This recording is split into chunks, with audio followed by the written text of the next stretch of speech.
Hey folks, welcome to Calvin's Got Game. Today I'm doing my monthly mix-up for March. I talk about the games that I enjoy playing the most and also games that were new to me. So before we get started, I just want to say thank you all for hitting the subscription button, the like button. Guys, I thank you. It just helps my channel so much when you like a video and you subscribe. I just really appreciate it. I just want to let you know that before I get started jumping into the video. I thank you also for the comments and the nice things that people say. It's been a good time doing this, and I hope to continue to do this a long time. So let's talk about the games I enjoyed playing the most in March.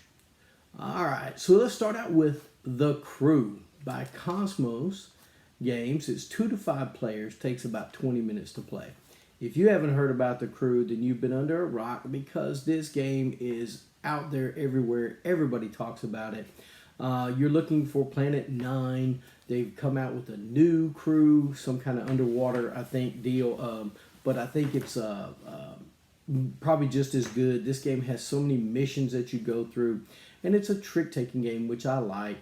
But you have to catch tricks in order. And the person who has that card in front of them that they have to catch has to catch the trick. So it's a cooperative card game to where everybody's trying to work together to accomplish the mission, which I really enjoy. And what a great way to bring people together for trick-taking games than a cooperative trick-taking game. Such a good game. If you haven't heard of it, I don't know where you've been, but go check it out if you haven't played it. I think you will enjoy it. All right, Above and Below by Red Raven Games. 2 to 4 players, takes about 90 minutes to play. Guys, Above and Below is one of my favorite games by Red Raven Games. I enjoy it so much. The simplicity of it to play, the storyline when you go delving below. It is so fun. The things that you do, buildings you buy, the scoring of the points is simple. This game just works. The artwork, excuse me, the artwork is fabulous. So it is just beautiful on the table. If you haven't played Above and Below or any other Red Raven games, they all look great.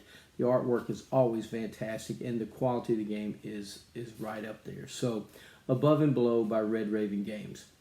Another one I enjoyed playing was Dead of Winter by Plaid Hat Games. 2 to 5 players, 60 to 120 minutes to play. This is one of my game group's favorites. We love if there's a betrayer in there or someone that's really trying to make it more difficult for you to win the objectives. And each day there's always something happening. Things are coming. You have this main objective that you're trying to get, and then you have a daily objective that you're trying to get.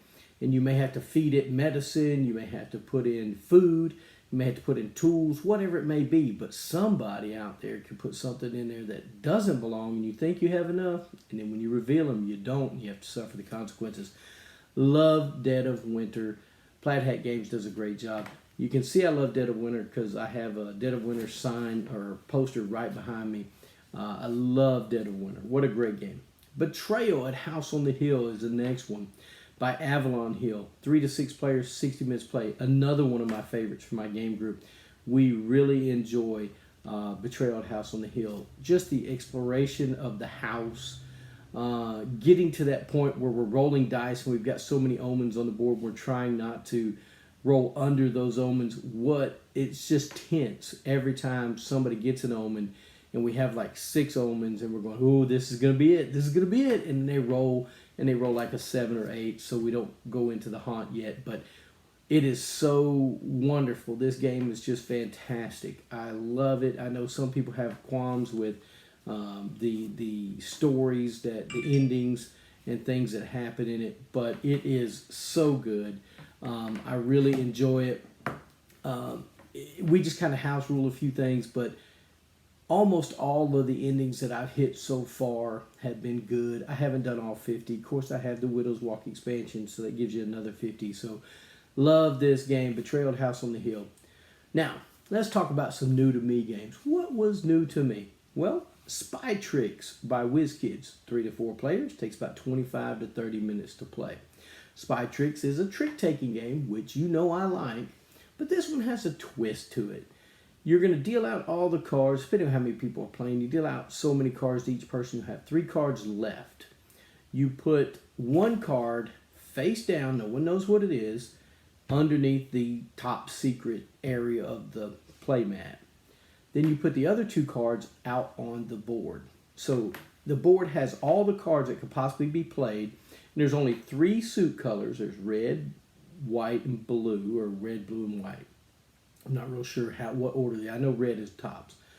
So they each have a ranking order, but they all go from 1 through 9. And what you're trying to do is you're trying to guess what that secret card is under there. So you're putting these pawns out, but the only people that get to put a pawn out is the person who won the trick and the person who lost the trick. So you have to be careful so you can put a pawn out and figure out where this mystery card is. And if you do, you'll score points whether it's by the color, by the number, or the exact card.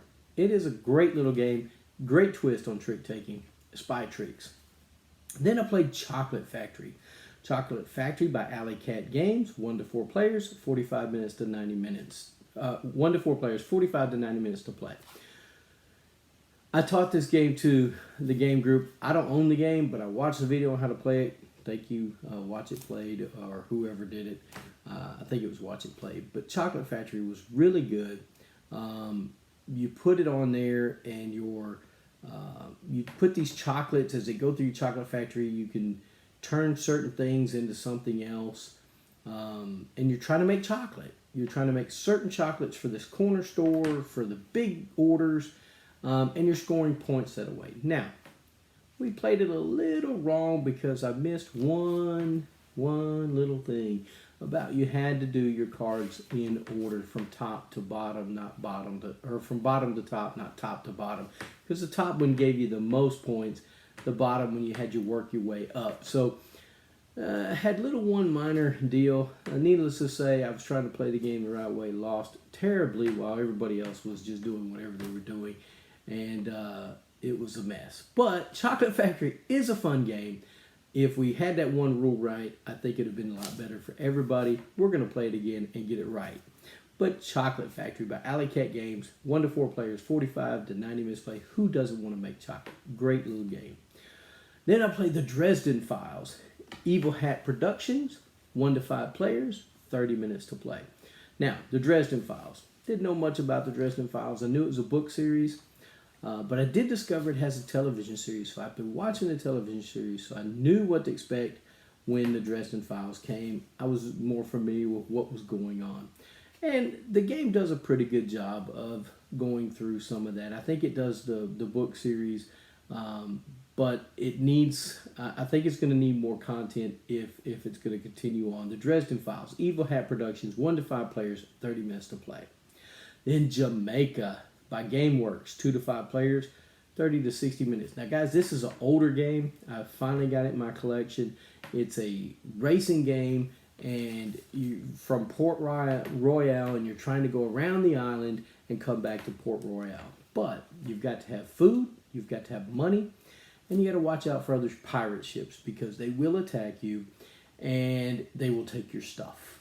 And if you don't have enough stuff to continue on, if you land on a space and it says you need 4 food, you don't have 4 food in your hull or your boat, then you're going to move backwards. Well, if you go to a space that has 3 gold, you don't have 3 gold. You got to continue to go backwards until you find a space that you can pay for, or you can stay for free. So, Jamaica is a wonderful racing game. It's pretty on the table. The boats are great. And just the way you have to organize your ship and do the things you do is pretty awesome. Guys, that's the games I had the most fun playing in March and the games that were new to me.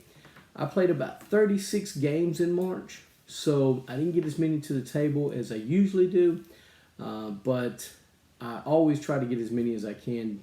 But hopefully for next month, for April, I'll get a lot more games to the table.